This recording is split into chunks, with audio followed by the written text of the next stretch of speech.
I hate to break it to you, but I believe that 343 Industries has made something great. Well, not amazing, but just simply great.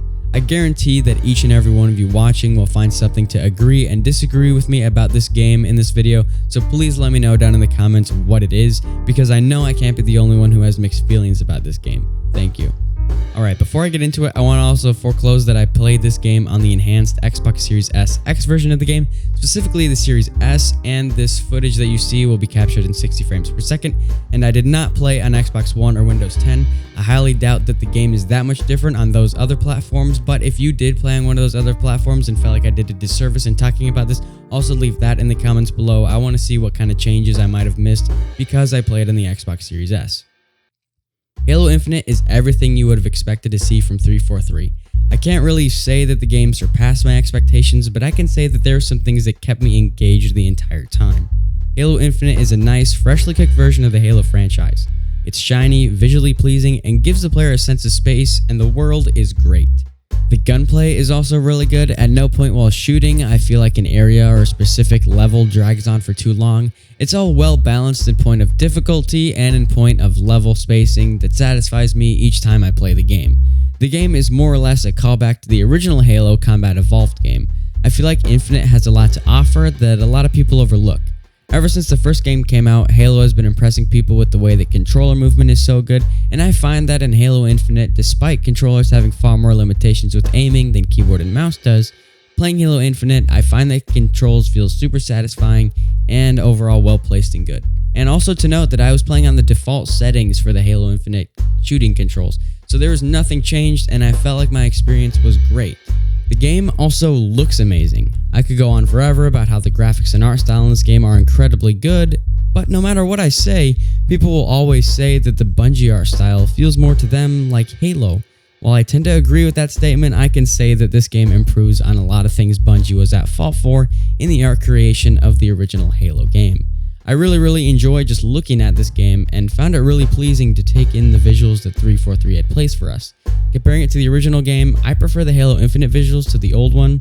Now one is in 16:9 and 60 frames per second, and the other is only in 4:3 at 30. But I feel like the improvements made over 20 years are monumental compared to the expectations. Now keep in mind the expectations for this game were not exactly high, but Halo Infinite definitely gave us what we asked for and got rid of what we didn't like about Halo 5 Guardians. Okay, Halo Infinite did keep the Cortana storyline from Guardians, but the Cortana storyline is one of the most intriguing parts of this game. I'm not usually one to play games for the story, but in Halo Infinite I was happy if I was watching the cutscenes, because the cutscenes gave me a better understanding of the story. I wanted some of the cutscenes to be even longer. Some of the cutscenes are really long, but all the cutscenes are skippable. I recommend watching the cutscenes because I feel that unlocking more of the story is a little bit of a reward for killing all the enemies in the previous area, but the cutscenes are there if you want, and also not there if you choose to skip it, I guess.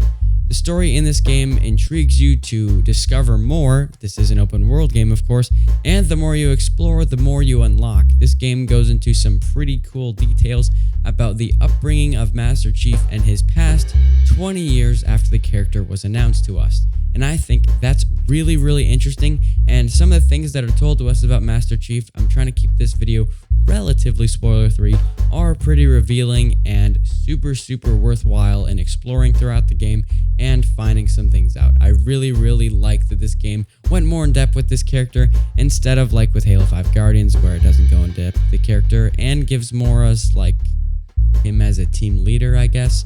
But this one goes more into depth with Master Chief, who he is as a character and who he is as a person, and exploring more of this glorious map definitely rewards you to keep exploring. Another one of my favorite parts of the story is watching Master Chief's relationship with Cortana, despite, spoiler alert, kinda, Cortana isn't in the game for a majority of it.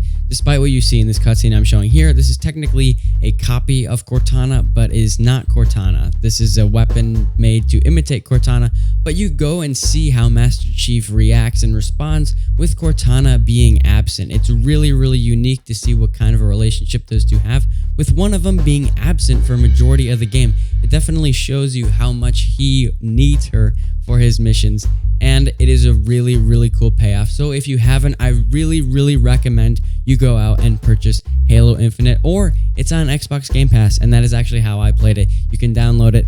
This is not an ad. I really just want you to go play Halo Infinite and form your own opinion, and tell me in the comments below what you thought about the game, what you thought I missed talking about, and what you think I should speak about in some of my other videos. If you haven't seen any of my other videos, please go check them out. Please subscribe to the channel if you're new, and as always, I'll see you on the flip side.